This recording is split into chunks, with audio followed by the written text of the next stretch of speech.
అంత కష్టపడిపోకు, అది రాదు. అందుకే అంటారు ఒకరిని కష్టపెట్టిన పాపం ఊరికే పోదని. ఓహో, అందుకే నిన్ను కూడా కట్టుబడి దుబ్బారు. ఇదిగో ఏంటి ఏంటి నిన్నలా కాదు, ఉండు మా నాన్నతో చెప్పి నేను లోపలించి బాగా కుమ్మించేస్తే అప్పుడు అప్పుడు తెలుస్తుంది నీకు. ఎవడ మీ నాన్న బొంగేం కాదు. 4 రోజులు అడవిలో అటాకులు తినిపించేసరికే కోయడు అనుకుంటున్నాడు. ఇంకో 4 రోజులు అక్కడే వదిలిపడి దుప్పు ఉండాల్సింది. అవాకులతో గుడి చేసుకుని కోయి భాషలో ఒక్కర కో అనుకుని తిరిగేవాడు. నా అంతా చెప్తుందా చెప్పుకోబా, నాకేమన్నా భయమా? ఇదిగో ఇదిగో తన్వి తన్వి తన్వి చెప్తేను వద్దు. Tanvi Tanvi చెప్తేను Tanvi Tanvi చెప్తేను.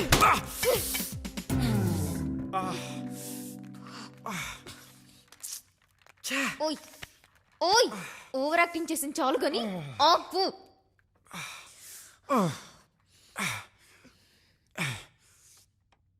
Okay I'm sorry. You better be.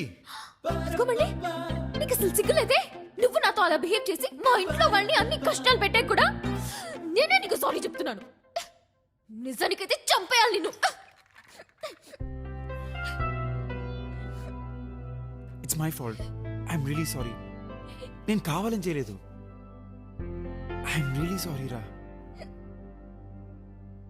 ఈ అపాలజీ సరిపోదనిపిస్తే కావస్తే మళ్ళీ నన్ను మీ ఇంటికి లంచ్కి పిలువు. మీ వాళ్ళని నా మీద రివెంజ్ తీసుకోమను.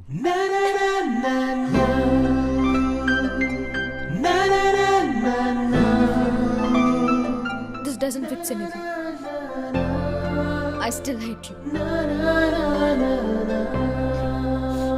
కానీ అంత ఈవిల్ థాట్ ఎలా వచ్చింది నీకు? జంగల్ మే మంగళ. What kind of a sick person are you Sanju? ఒక్కసారి ఆలోచించు. దాట్స్ అ బ్రిలియంట్ ఐడియా కదా. అయినా లెటర్ చూడగానే ఎగ్గేసుకుని వెళ్ళిపోమని నేను చెప్పానా? అది కరెక్టే తప్ప కూడా ఆలోచించిన మీ నాన్న. మోసం చేసేవాడు ఎప్పుడు తప్పు కాదమ్మా. మోసపోయేవాడు ఉన్నంత వరకు మోసం చేసేవాడు కూడా ఉంటాడు. ఇలాంటి చావు తెలివితేటలు మాత్రం పుష్కలంగా ఉన్నాయి. ఎదుటి వాళ్ళని అర్థం చేసుకోవడం తప్ప. కరెక్టే కరెక్టే. ఇది కూడా నా తప్పే. I'm sorry. ఐఎమ్ సారీ రా. ఐఎమ్ సారీ రా బంగారం.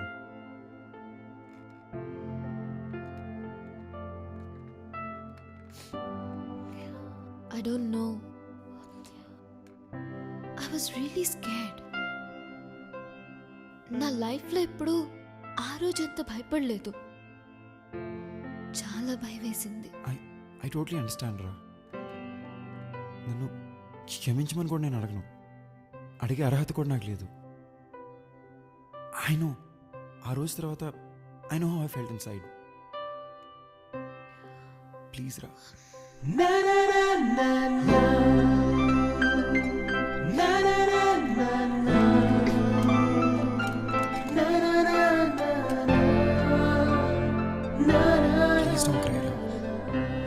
మళ్ళీ అలాంటివి చేయకు, ఓకేనా? I promise.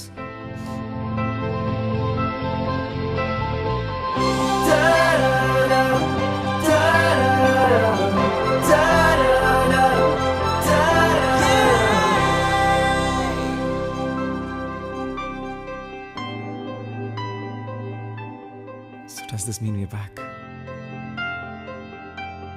No. So how do I get you back? కొన్ని రూల్స్ పాటించాలి. Definitely. వంట నేను చేస్తాను, గిన్నెలు నువ్వు తవ్వుతావు, Okay. బట్టలు నువ్వే ఉతుకుతావు, ఇల్లు కూడా నువ్వే క్లీన్ చేస్తావు. ఓకే? అయితే మనం పని మనిషిని పెట్టుకోవట్లేదా? అమెరికాలో పని మనుషులు ఎక్స్పెన్సివ్ కదా. ఓ, ఇదంతా అమెరికాలోనా? మనం మొత్తం పని నేనే చేస్తే నువ్వేం చేస్తావు బంగారం? నేను టీవీ చూస్తాను. ఓకే.